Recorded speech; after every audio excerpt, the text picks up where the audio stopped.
Hello friends, स्वागत है आपका अपने यूट्यूब चैनल के शर्मा 620 में। आज हम सिंधु घाटी सभ्यता का जो बचा हुआ था वो पढ़ते हैं, देखते हैं। सेकंड टॉपिक में सिंधु सभ्यता। तो सिंधु सभ्यता के बारे में हम आज देखेंगे। सिंधु सभ्यता से संबंधित अभी तक टोटल 1500 स्थलों की खोज हो चुकी है, जिनमें से 900 स्थल हमारे भारत में है और 600 स्थल के लगभग पाकिस्तान में पाए गए हैं और दो स्थल, केवल 2 स्थल अफगानिस्तान में, केवल 2 स्थल अफगान में पाए गए हैं, अभी तक खोजे गए हैं। सिंधु सभ्यता की प्रथम खोज हड़प्पा है। अन्य मतलब सिंधु सभ्यता का जो प्रथम स्थल की खोज हुई थी उसका नाम हड़प्पा है। हड़प्पा स्थान की गई थी, इसलिए इसको हड़प्पा सभ्यता भी कहते हैं। हड़प्पा सभ्यता के नाम से भी जानते हैं। हड़प्पा सभ्यता सबसे पहले खोज इसकी हुई थी 1920 में। इसके खोजकर्ता है माधोसूर वत्स एम दयाराम साहनी। हड़प्पा सभ्यता के खोजकर्ता है माधोसूर वत्स एम दयाराम साहनी। यह कौन से स्थान पे है? यह पाकिस्तान के मोंटगोमरी जिला, वर्तमान में पाकिस्तान के मोंटगोमरी जिले में यह स्थित है हड़प्पा सभ्यता। और यह जिस नदी के किनारे स्थित है उस नदी का नाम है रावी नदी, और रावी नदी के भी बाएं तट पे यह है सभ्यता स्थित है। और आपको एक मुख्य बात है जो नोट करके मैं लिखा रहा हूँ। पहली बार इस सभ्यता की तरफ, सिंधु सभ्यता की तरफ सबसे पहले जिस व्यक्ति का ध्यान गया था वह है चार्ल्स मेसन, जिन्होंने 1826 में इस सभ्यता के बारे में जान लिया था, लेकिन उन्होंने इसके बारे में कुछ आगे और नहीं बताया। इसकी खोज नहीं हुई थी इस समय। और उसके बाद जिस स्थल की खोज की गई उस स्थल का नाम है मोहनजोदड़ो। मोहनजोदड़ो को खुदाई करने का एक मुख्य कारण था कि कनिष्क जो कुषाण वंश है उसके काल के बारे में जांचने के लिए, उसकी जानकारी के लिए राखलदास बनर्जी ने इसकी खोज करने का इरादा किया और इसकी खोज की राखलदास बनर्जी ने। और इस मोहनजोदड़ो को एक नाम और से भी जाना जाता है। इस मोहनजोदड़ो स्थान को मुर्दों का टीला भी कहा जाता है। और यह पाकिस्तान के लरकाना जिले में स्थित है वर्तमान में। और यह सिंधु नदी के बाएं किनारे पर स्थित है। और आपको नोट करके महत्वपूर्ण बात और भी है जो मोहनजोदड़ो के बारे में कही गई है कि मोहनजोदड़ो ऐसा शहर है जो 9 बार बसा और 9 बार उजड़ा। यानी इसको 9 बार, यह सभ्यता 9 बार बसी है और 9 बार उजड़ गई है। इसी कारण से अब कोई प्राकृतिक आपदा बताते हैं, अलग अलग कारण है इसके। और जो सिंधु सभ्यता है, इसका नाम सिंधु सभ्यता किसने दिया, इसके बारे में अगर आपको कभी एग्जाम में पूछा जाए तो इसका नाम होगा जॉन मार्शल। जॉन मार्शल ने ही सिंधु सभ्यता नाम दिया है। और एक महत्वपूर्ण क्वेश्चन ये भी है कि इन दोनों खोजों के बारे में जॉन मार्शल ने 1924 में एक पत्रिका प्रकाशित की थी लंदन वीकली के नाम से। उसमें इन दोनों के बारे में बताया गया है सबसे पहले 1924 के अंदर। तो अब ये एक बार हम रिवीजन करते हैं इसका। सिंधु सभ्यता से संबंधित टोटल 1500 स्थलों की खोज हो चुकी है। उनमें से 900 हमारे वर्तमान भारत में स्थित है या पाए गए हैं, और 600 के लगभग पाकिस्तान में, जो वर्तमान में पाकिस्तान है उसमें स्थित है। और 2 स्थल केवल अफगान में है, जैसे मुंडीघाट और शोर तुगई, ये 2 स्थल केवल अफगानिस्तान में पाए गए हैं। और सिंधु सभ्यता की जो सर्वप्रथम खोज की थी उनका नाम है, सिंधु सभ्यता की जो सर्वप्रथम खोज की थी उन्होंने माधवस्वरूप वत्स दयाराम शाह ने की थी, क्योंकि हड़प्पा सभ्यता सिंधु सभ्यता का प्रथम स्थल है, इसलिए हड़प्पा सभ्यता की खोज माधवस्वरूप वत्स एवं दयाराम साहनी ने की थी। और सिंधु सभ्यता को हड़प्पा सभ्यता के नाम से भी जानते हैं, क्योंकि ये हड़प्पा जो स्थल है ये सिंधु सभ्यता का प्रथम वह स्थल है जिसकी सबसे पहले खुदाई की गई थी और सबसे पहले इसकी खोज की गई थी। और जो ये हड़प्पा स्थल है यह वर्तमान में पाकिस्तान देश के मोंटगोमरी जिले में स्थित है और यह रावी नदी के तट पर स्थित है। रावी नदी के बारे में आप जानते हो कि इसके किनारे एक युद्ध भी हुआ था, 10 रागी युद्ध, 10 राजाओं के मध्य युद्ध, ठीक है। और एक नोट लगा के आप देखिएगा एक क्वेश्चन कि पहली बार जो ये सिंधु सभ्यता है उसकी तरफ ध्यान किसने दिया था? पहली बार चार्ल्स मेसन ने 1826 में इस सभ्यता की तरफ ध्यान दिया था कि हमारे भारत में भी एक कोई सभ्यता है। और मोहनजोदड़ो की खुदाई करने का एक मुख्य कारण था कि कनिष्क और जो कुषाण वंश है उसके काल के बारे में जानने के लिए राखालदास बनर्जी ने इसकी खोज की थी और इसकी खुदाई करना आरंभ किया था। तो खोजकर्ता हो गए राखालदास बनर्जी। और इस मोहनजोदड़ो को एक नाम और से जानते हैं जिसका नाम है मुद्दों का टीला। मुद्दों का टीला भी इसको कहा जाता है। तो अगर आपके कभी क्वेश्चन में आए तो इसका नाम मुद्दों का टीला भी है। यह जो मोहनजोदड़ो पाया गया है ये पाकिस्तान के ही लाड़काना जिले में स्थित है। और जो ये जिस नदी के किनारे स्थित है उस नदी का नाम है सिंधु नदी। सिंधु नदी के यह बाएं किनारे पे स्थित है। और मोहनजोदड़ो के बारे में कहा जाता है कि यह शहर 9 बार बसा है और 9 बार उजड़ा है। तो सिंधु सभ्यता जो नाम दिया गया है यह सर्वप्रथम जिसका नाम सिंधु सभ्यता जॉन मार्शल ने ही दिया था। और एक महत्वपूर्ण क्वेश्चन ये भी है, नोट लगा के देखिएगा कि इन दोनों सभ्यताओं के बारे में जॉन मार्शल ने 1924 में अपने एक पत्रिका लंदन वीकली में इसके बारे में प्रकाशित किया था कि हमारे भारत में ऐसी 2 सभ्यताएं हैं। इसके बारे में कुछ जानकारी इसमें दी थी सबसे पहले जॉन मार्शल ने 1924 में। तो अब हम देखते हैं इसके और अन्य महत्वपूर्ण स्थलों के बारे में और इसके जो सामाजिक, धार्मिक, आर्थिक, राजनीतिक जीवन है उनके बारे में हम देखेंगे। तो हम उसके बारे में आगे देखते हैं अन्य बिंदुओं के बारे में।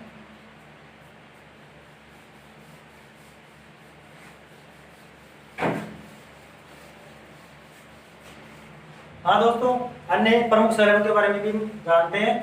कौन कौन से स्थल और मिले हैं उनके बारे में देखते हैं। सिंधु सभ्यता से और भी प्रमुख शहरों के बारे में जानकारी मिली है कि खुदाई हो चुकी है, खोजकर्ता भी है और कौन कौन नदियों के किनारे वह स्थित है उनके बारे में हम देखेंगे। पहला शहर चन्हुदड़ो, पहला शहर है चन्हुदड़ो। इसके खोजकर्ता है NC मजूमदार। कौन है? NC मजूमदार। इन्होंने चन्हुदड़ो की खोज 1931 में की थी। यह कौन सी नदी के किनारे स्थित है? यह सिंधु के बाएं तट पर स्थित है। कौन सी नदी के? सिंधु नदी के बाएं तट पर यह स्थित है। जो चन्हुदड़ो स्थल है इसकी खोज मजूमदार ने की थी।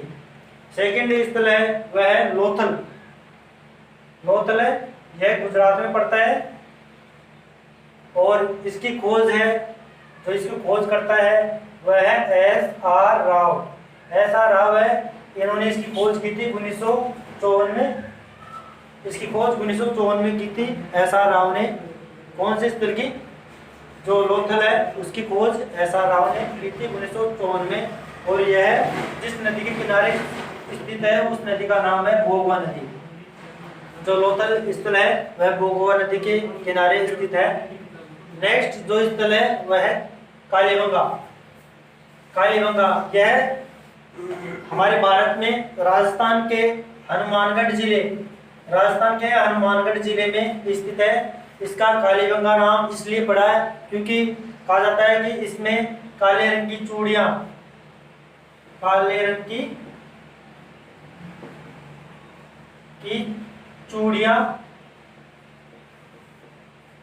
अधिक मात्रा में मिली है, इसलिए इसका नाम कालीबंगा रखा गया है।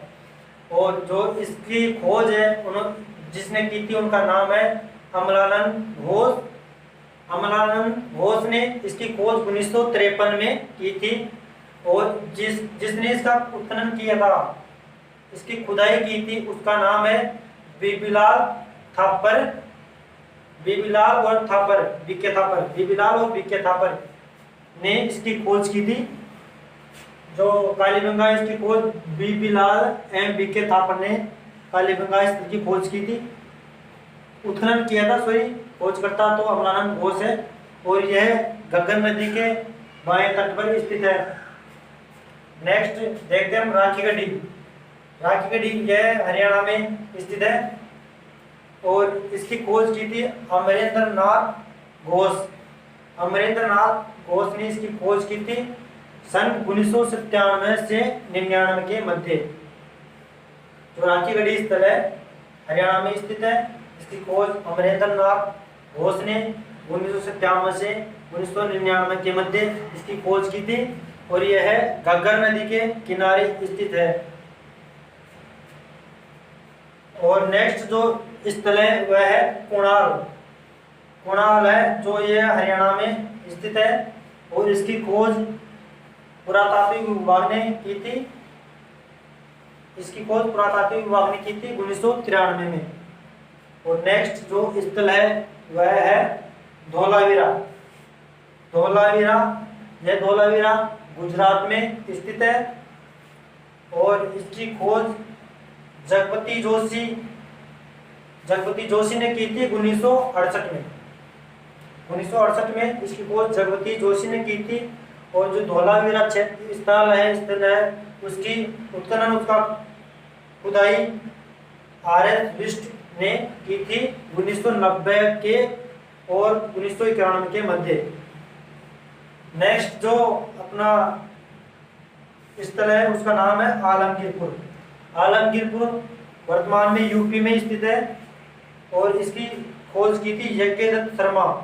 यज्ञदत्त शर्मा इन्होंने 1968 में इस आलमगीरपुर की खोज की थी और यह हिंडोन नदी के किनारे स्थित है। और हम देखते हैं इसको एक बार दोबारा रिवीजन करते हैं कि कौन कौन से है, तो प्रमुख स्थल और खोजकर्ता कौन है और नदियां कौन सी नदियों के किनारे स्थित है। तो पहला स्थल है मोहनजोदड़ो। मोहनजोदड़ो की खोज की थी NC मजूमदार। NC मजूमदार ने सन 1931 में। और यह है सिंधु नदी के बाएं तट पर स्थित है।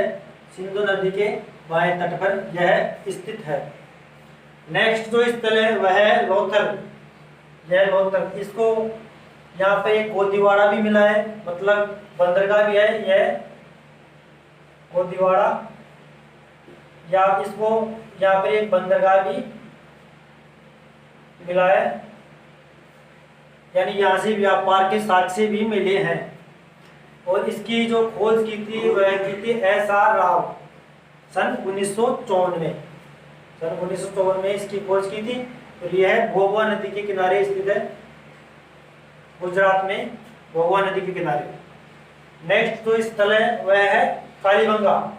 कालीबंगा, काली चूड़ियों के कारण इसका नाम कालीबंगा मिला है और यह वर्तमान में राजस्थान के हनुमानगढ़ जिले में स्थित है। इसकी खोज अमलानंद घोष ने सन 1953 में की थी। यह घग्गर नदी के बाएं तट पर स्थित है। नेक्स्ट जो स्थल है वह है राखी गढ़ी। राखी गढ़ी यह वर्तमान में हरियाणा में स्थित है और इसकी खोज की थी अमरेंद्र नाथ घोष ने की थी इसकी खोज। और यह इन्होंने खोज की थी इसकी 1997 से 1999 के मध्य। यह घग्गर नदी के किनारे ही यह भी स्थित है। नेक्स्ट जो अपनी जो स्थल है वह है कुणाल। कुणाल यह भी हरियाणा में स्थित है और इसकी खोज की थी पुरातात्विक विभाग ने 1993 में की थी इसकी खोज। तो जो नेक्स्ट स्थान है अपना वह है धोलावीरा। धोलावीरा यह भी गुजरात में स्थित है।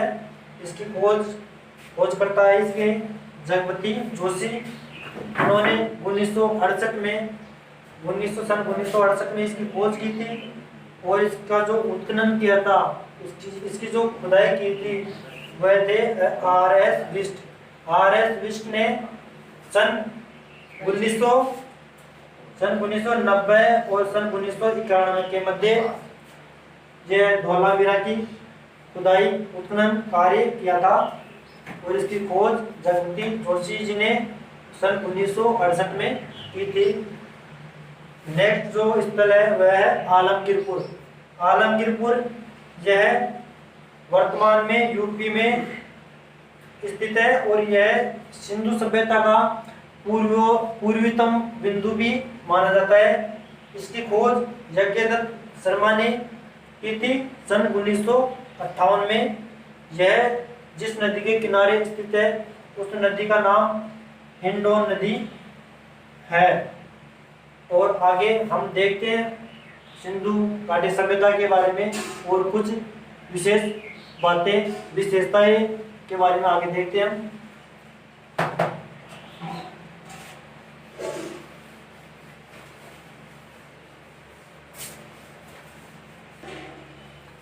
हाँ दोस्तों, सिंधु सभ्यता के बारे में हम और कुछ विशेषताओं के बारे में जानेंगे। तो आज अभी देखते हैं हम सिंधु सभ्यता के शहरीकरण। सिंधु सभ्यता में नगरीय व्यवस्था बताई गई है कि नगरीय व्यवस्था के साक्ष्य मिले हैं। तो नगरीकरण या शहरीकरण एक ही बात है। सिंधु सभ्यता के शहरीकरण की कुछ विशेषताओं के बारे में हम देखते हैं। ये सिंधु सभ्यता में शहरीकरण में क्या क्या विशेषताएं मिली है, क्या क्या साक्ष्य मिले हैं, जिससे हम यह जान सके कि यहाँ पे शहर या नगर स्थित था। तो हम देखते हैं आज मोहरों के बारे में देखते हैं कि सिंधु सभ्यता में मोहरें मिली हैं। यह लेन देन का माध्यम थी मोहरें। सिंधु सभ्यता में लेन देन का माध्यम। सिंधु सभ्यता में मोहरों के द्वारा ही लेन देन किया जाता था, व्यापार किया जाता था। तो इसमें कुल 4 प्रकार की मोहरें मिली है सिंधु सभ्यता में। वह कौन कौन सी है? एक तो वर्गाकार, वर्ग के आकार की, जैसे आप जानते हो वर्ग ऐसे आकार की वर्गाकार मोहरें मिली हैं। और एक आयताकार मिली है, आयत के आकार की। यह जो वर्गाकार और आयताकार है, यह मोहरें सबसे ज्यादा मिली है, सबसे ज्यादा मात्रा में मिली है। वर्गाकार और आयताकार मोहरें सबसे ज्यादा मात्रा में मिली है। और जो वर्गाकार मोहरें हैं इनके लेख भी मिले हैं और इनके चित्र भी मिले हैं। इनके लेख और चित्र दोनों मिले हैं, लेकिन आयताकार जो मोहरें हैं उनके केवल लेख मिले हैं, चित्रों के कोई अवशेष नहीं मिले हैं यहाँ पर। और दूसरी जो मोहर का प्रकार है वह है छड़ीनुमा। छड़ीनुमा प्रकार की भी मोहरें मिली है सिंधु सभ्यता में शहरीकरण में। और इसमें बटन के आकार की मोहरें भी मिली है, लेकिन इनका इस सिंधु सभ्यता में कोई वर्णन नहीं है, कहीं पे भी वर्णन नहीं दिया गया है। और सिंधु सभ्यता में एक और भी मोहर मिली है जिसका आकार है बेलन आकार, यानी बेलन के आकार की मोहर। यह जो बेलन के आकार की मोहर है यह है विदेशी मोहर बताई गई है कि यह विदेशों से यातायात के या निर्यात के माध्यम से प्राप्त की जाती थी, यानी व्यापार यहाँ पे पहले स्थित था। जो ये मानी जाती है ये मेसोपोटामिया की मोहर मानी जाती है, जो बेलनाकार मोहर है। और यह इसका साक्ष्य कैसे मिला? बेलनाकार मोहर जो है यह मोहनजोदड़ो से 5 मोहरें मिली है, यानी मोहनजोदड़ो में भी व्यापार होता था।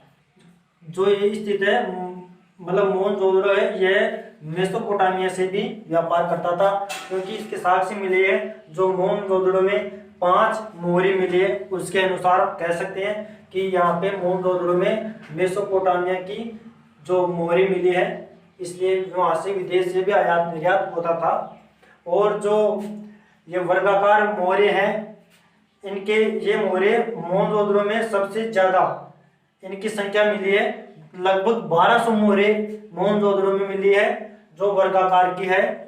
और यह हड़प्पा में इनकी संख्या केवल 800 मोहरे मिली है हड़प्पा में, यानी मोहनजोदड़ो में व्यापार अधिक होता था, मोहरों की मात्रा अधिक मिली है, और हड़प्पा में मोहरों की संख्या केवल 800 मिली है।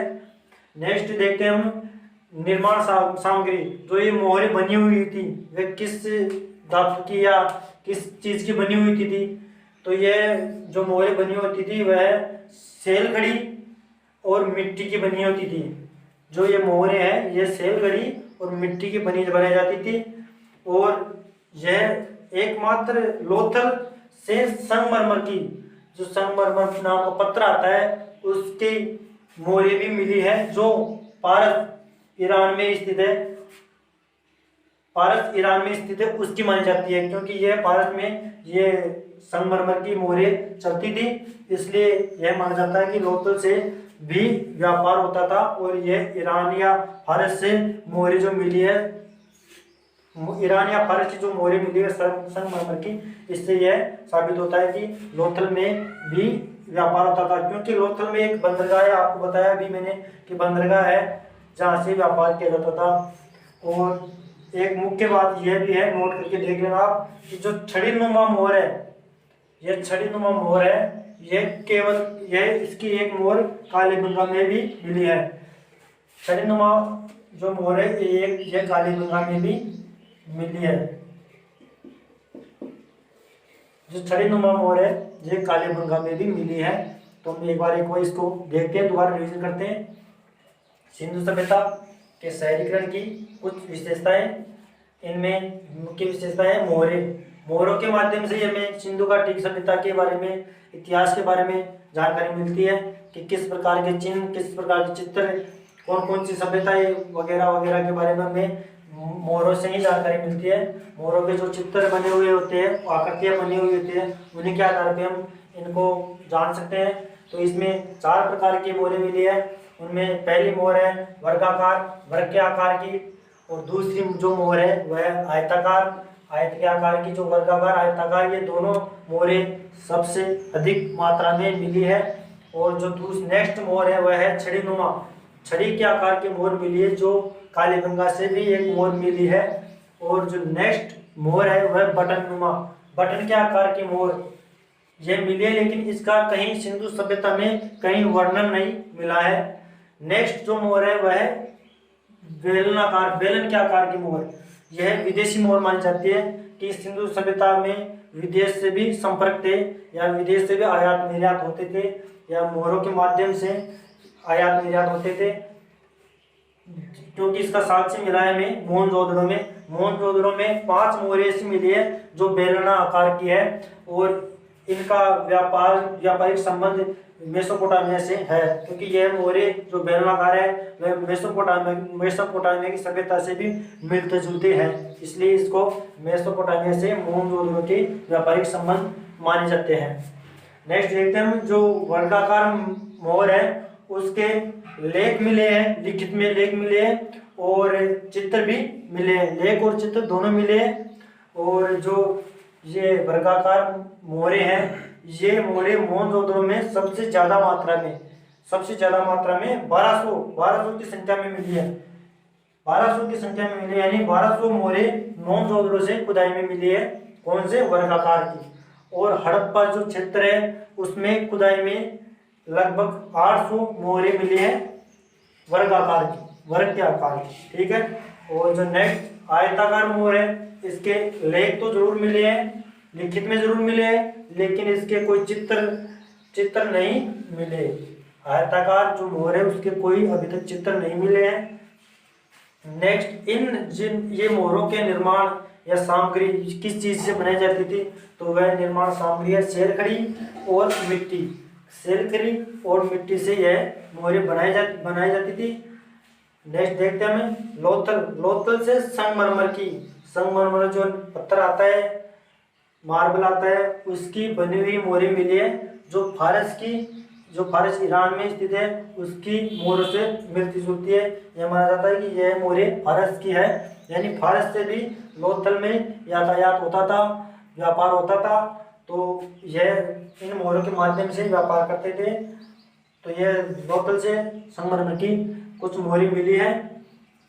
एक नोट लगा के देखना, जो छड़ीनुमा मोहर है यह एक मोहर कालीबंगा से भी मिली है, जो लेन देन का माध्यम थी। यानी कालीबंगा से भी जो व्यापार होता था, क्योंकि इसका अवशेष मिला है हमें एक जो छड़ीनुमा मोहर है, इससे हम कह सकते हैं कि कालीबंगा से भी व्यापार होता था। ठीक है, आगे इसकी और कुछ विशेषताओं के बारे में देखते हैं। हाँ दोस्तों, विशेषताओं हम आगे और देखते हैं। हमने कुछ विशेषता देख ली है कि कौन सी प्रकार की मोहरें मिली है, मोहरों का आकार, प्रकार, कहाँ से मिली है, ऐसी ऐसी सब बात देख ली है। अब देखते हैं सिंधु घाटी सभ्यता के शहरीकरण या नगरीकरण के उत्खनन से प्राप्त कुछ सामग्री मिली है। उस सामग्री में क्या क्या मिला है और किस चीज से बने हुए हैं, क्या उनकी विशेषताएं हैं, इसके बारे में हम देखते हैं।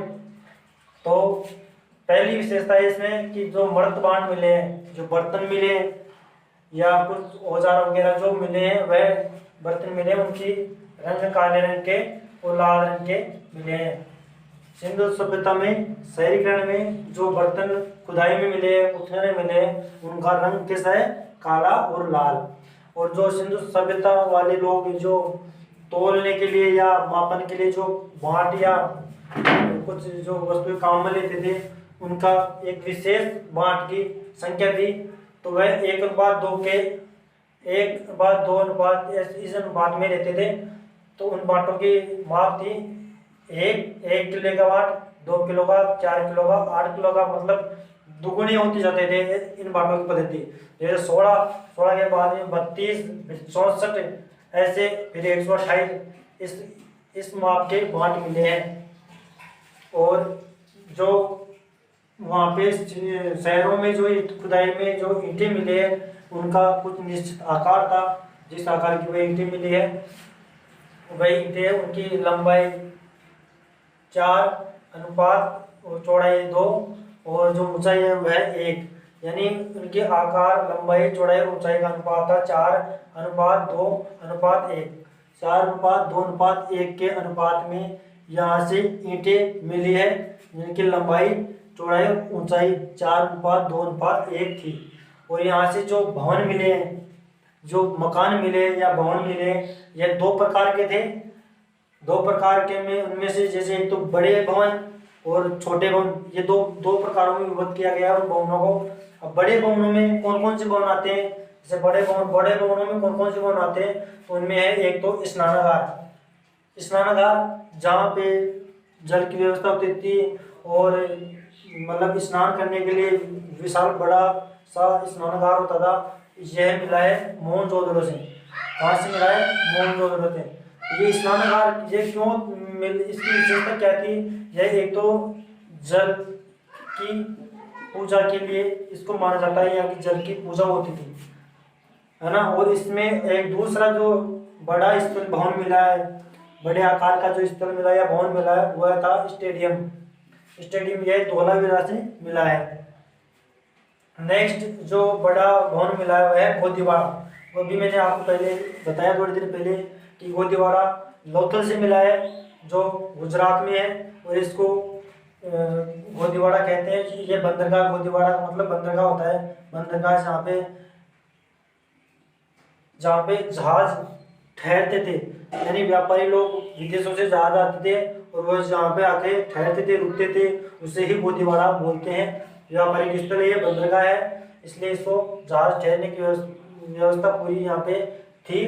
और यह लोकल में स्थित है, इसके गोदीवाड़ा के नाम से भी जानते हैं। और जो अगला जो बड़ा भवन मिला है वह अन्नागार। बड़े बड़े विशाल मात्रा में अन्नागार मिलते हैं, जहाँ पे सिंधु सभ्यता के लोग यहाँ पे अन्न को रखते थे। अन्न जैसे जो गेहूँ, इनकी मात्रा थी जो यहाँ पे रखते थे, एक ही स्थान रखते थे। वह यह मिला है हड़प्पा से। जो अन्नागार है यह हड़प्पा से मिला है। यह सबसे बड़ा अन्नागार भवन है। और जो इससे आगे जो सभा भवन मिला है, जहाँ पे बड़े बुजुर्ग लोग सभा करते थे किसी भी बात के लिए, तो वह सभा भवन कहाँ से मिला है हमको, यह मोहनजोदड़ो से मिला है। कहाँ से, मोहनजोदड़ो से मिला है। तो ये बड़े भवन हो गए, बड़े भवनों में आ गया जैसे एक तो स्नानागार, विशाल स्नानागार मिले जो मोहनजोदड़ो से प्राप्त हुआ है, और एक जो नेक्स्ट है जो है स्टेडियम है जो धोलावीरा से मिला है। कहाँ से, धोलावीरा से मिला है। नेक्स्ट जो बड़ा भवन है वह है गोदीवाड़ा। गोदीवाड़ा या बंदरगाह या जहाज ठहरने की जगह, यह लोथल से, लोथल कहाँ से, गुजरात, गुजरात से मिला है बड़ा भवन। और इसके बाद में मिला है सभा भवन, एक सभा भवन मिला है जो कहाँ से मिला है, मोहनजोदड़ो से, जहाँ पे विशाल संख्या में लोग बैठ के सभा करते थे या कोई नियम कानून या कोई किसी भी समस्या का समाधान वह करते थे। तो वह सभा भवन मिला है मोहनजोदड़ो से। अब जैसे बड़े भवन है, एक प्रकार बड़े भवन हो गए, दूसरा प्रकार होगा छोटे भवन। जो छोटे आकार के भवन होते थे वह छोटे भवनों में आते हैं। इसमें कौन रहते थे, मजदूर, इसलिए इसको मजदूरों की बैरक भी कहा जाता था। यह मजदूरों की बैरक के नाम से भी जानते हैं क्योंकि इस छोटे भवनों में मजदूर लोग रहते थे। इनमें जो बड़े भवन है इनमें व्यापारी और जो विशिष्ट लोग वह रहते थे, और जो मजदूर लोग रहते थे वह छोटे भवनों में रहते थे, इसलिए इनको मजदूरों की बैरक भी कहते हैं। अब यहाँ की दो चार विशेषताएं देख ली हमने। यहाँ के मर्तबान किसका रंग के मिले हैं, और बाट किस अनुपात में मिले हैं, 1, 2, 4, 8, 16, 32, 64 ऐसे डबल होते हुए आकृति आकार में यहाँ के बाट मिले। ईंटों की आकृति आपको आपने देखी अभी कि यहाँ की ईंटों के अनुपात, लंबाई, चौड़ाई और ऊंचाई का अनुपात कितना है, 4:2:1 के अनुपात में यहाँ पे ईंटों की आकार मिला है जो खुदाई में मिली है। और चौथा जो भवनों के प्रकार है वह 2 प्रकार के भवन मिले हैं, उनमें से एक बड़े भवन और एक छोटे भवन। बड़े भवनों में हमने देखा स्नानागार मोहनजोदड़ो से, स्टेडियम धोलावीरा से, गोदीवाड़ा लोथल से, जिसे बंदरगाह भी कहते हैं, ये गुजरात से, जहाँ पे जहाज ठहरते थे, व्यापारी लोग आते थे विदेशों से और जहाजों को जहाँ पे ठहरने की व्यवस्था थी उसे गोदीवाड़ा कहते हैं। और नेक्स्ट जो बड़ा भवन मिला है वह अन्नागार, जहाँ पे अन्न को रखा जाता था, वह हड़प्पा से मिला है। और यह भी, और इसके बाद में जो सबसे बड़ा भवन और बड़े भवनों में आता है वह है सभा भवन, जहाँ पे सभा होती थी, वह मिला है मोहनजोदड़ो से।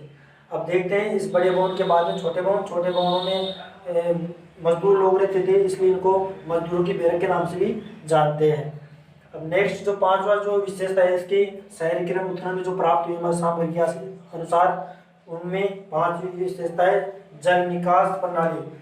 सिंधु सभ्यता की जल निकास प्रणाली एक सुव्यवस्थित थी और यह बहुत अच्छी जल निकास प्रणाली थी। यानी ये यहाँ पे नलियों के माध्यम से अवशिष्ट जल को बाहर निकाला जाता था। तो वह जल निकास पद्धति कालीबंगा से हमें मिली है, जो कालीबंगा में लकड़ी की बनी हुई नालियाँ मिली है। क्या, लकड़ी की बनी हुई नालियाँ मिली है, जो जल निकास पद्धति का एक विशिष्ट तरीका था कि लकड़ी से नालियाँ बनाई जाती थी और वहाँ से जल निकास की विशेषता मिली है हमें। तो जल निकास प्रणाली यहाँ से मिली सिंधु घाटी सभ्यता से, जो सुव्यवस्थित तरीके से है। और नेक्स्ट जो हमें मिला है वहाँ पे स्थित है यज्ञ और हवन, यानी यहाँ से यज्ञ और हवन कुंड के साक्ष्य भी मिले हैं, जो 4 जगहों से लगभग 2-4 जगहों से मिले, जिनमें से साक्ष्य मिले कालीबंगा में। यानी यहाँ पे पहले यज्ञ भी होते थे और हवन भी होते थे, और ये लोथल में भी मिले हैं। क्या, यज्ञ हवन कुंड, जो अग्निकुंड के नाम से भी जानते हैं, यह कालीबंगा और लोथल से प्राप्त हुए हैं। आगे अगली विशेषता हम देखते हैं सड़क व्यवस्था। सड़क व्यवस्था यानी यहाँ पे सड़क व्यवस्था भी पहले विकसित थी, यानी सड़कें भी यहाँ पे बनी हुई मिली है। सड़कें, मुख्य सड़कें संपूर्ण प्रकार की थी, जैसे ये सड़कें हैं, ये सड़कें हो गई है,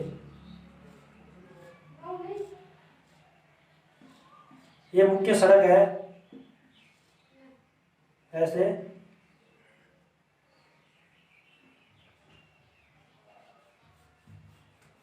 ये मुख्य सड़कें हैं, दोनों ही समकोण पे काटती थी, ऐसे ये समकोण पे काटती थी मुख्य सड़कें, समकोण पे काटती थी। इसे जाल पद्धति, यानी जाल सा बन गया, ऐसे जाल सा बन गया, जाल सा बन गया, इसलिए इसको जाल पद्धति या ग्रिड पद्धति, पद्धति या ऑक्सफोर्ड सर्कल पद्धति भी कहते हैं। और नेक्स्ट इसकी विशेषता है, यहाँ पे जो रहने की व्यवस्था थी वह दुर्गीकृत व अदुर्गीकृत नगरीय व्यवस्था पाई गई है। यानी यहाँ पे दुर्ग के अवशेष भी मिले हैं, जिनमें दुर्गों में विशेष लोग रहते थे, यानी जो बड़े लोग थे वह दुर्गों में रहते थे। यह नगरों का पश्चिमी भाग होता था, जो नगर था उसके पश्चिमी भाग में दुर्गीकृत नगरीय व्यवस्था मिली है, दुर्गीकृत नगर मिले हैं जिसमें विशिष्ट लोग रहते थे। और जो पूर्वी भाग है उसमें अदुर्गीकृत नगर मिले हैं जिसमें सामान्य लोग रहते थे। यह नगरों का पूर्वी भाग था। यानी दुर्गीकृत व्यवस्था दो प्रकार की मिली है कि दुर्गीकृत और अदुर्गीकृत। एक तो पश्चिम में जो व्यवस्था मिली है हमें नगरीय व्यवस्था, उसका नाम है दुर्गीकृत व्यवस्था, और जो पूर्व में मिली है उसे अदुर्गीकृत व्यवस्था कहते हैं, नगरीय व्यवस्था कहते हैं।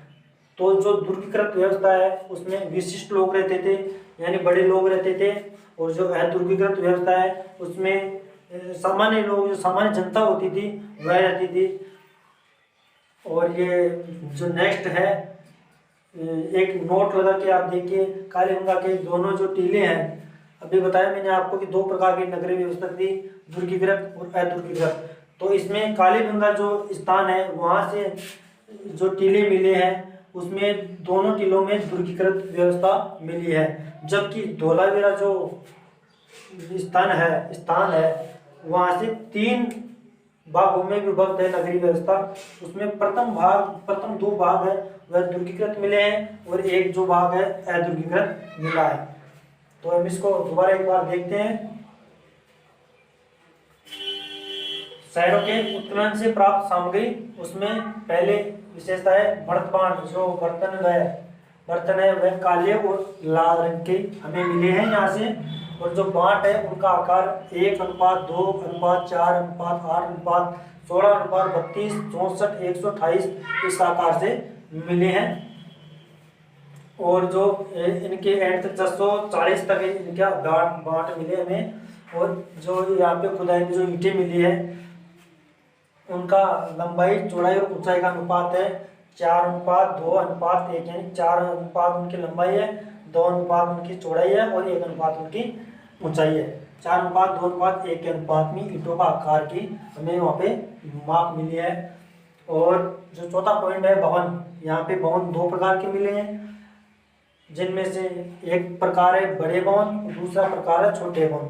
बड़े भवनों में आते हैं स्नानागार जो मोहनजोदड़ो से मिला है, और छोटे बड़े भवनों में एक आता है स्टेडियम जो धोलावीरा से मिला है, और तीसरा जो गोदीवाड़ा ये लोथल से मिला है, और चौथा जो अन्नागार है वह हड़प्पा से मिला जहाँ पे अन्न को रखने की व्यवस्था थी। तो और नेक्स्ट है जो सभा भवन, यह भी मोहनजोदड़ो से मिला है जो बड़े भवनों में आता है। और सेकंड जो भवनों का प्रकार है वह है छोटे भवन। छोटे भवन यह मजदूरों की बैरक के नाम से जानते हैं, क्योंकि यहाँ पे मजदूर ही निवास करते थे, इसलिए इसको मजदूरों की बैरक भी बोलते हैं। नेक्स्ट जो विशेषता है, यहाँ की जल निकास प्रणाली बहुत सुव्यवस्थित थी, अच्छी थी, इसलिए यहाँ पे लकड़ी की नालियाँ बनाई गई थी अवशिष्ट जल को बाहर निकालने के लिए। इन नालियों के माध्यम से जो भी अवशिष्ट जल था वह बाहर आता था नगरीय व्यवस्था से बाहर। और यह इसके अपने साक्ष्य मिले कालीबंगा से में लकड़ी की बनाई हुई नलियाँ मिली है। कहाँ से? कालीबंगा से।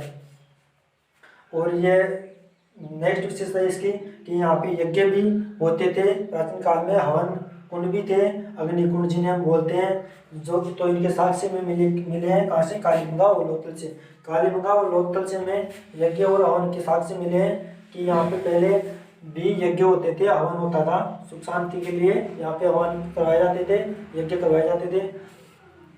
नेक्स्ट जो विशेषता है आपको बताया अभी, सड़क व्यवस्था। यहाँ की सड़क व्यवस्था भी बहुत व्यवस्थित थी, यानी यहाँ की जो सड़कें वह समकोण पे काटती थी, बीच में चौड़ाई की इस हिसाब से। और यह मुख्य सर के समकोण पर काटती थी। इसे 3 नामों से जाना जाता है, जाल पद्धति, ग्रिड पद्धति और ऑक्सफोर्ड सर्कस पद्धति। क्योंकि ये जाल के आकार की बनती थी इसलिए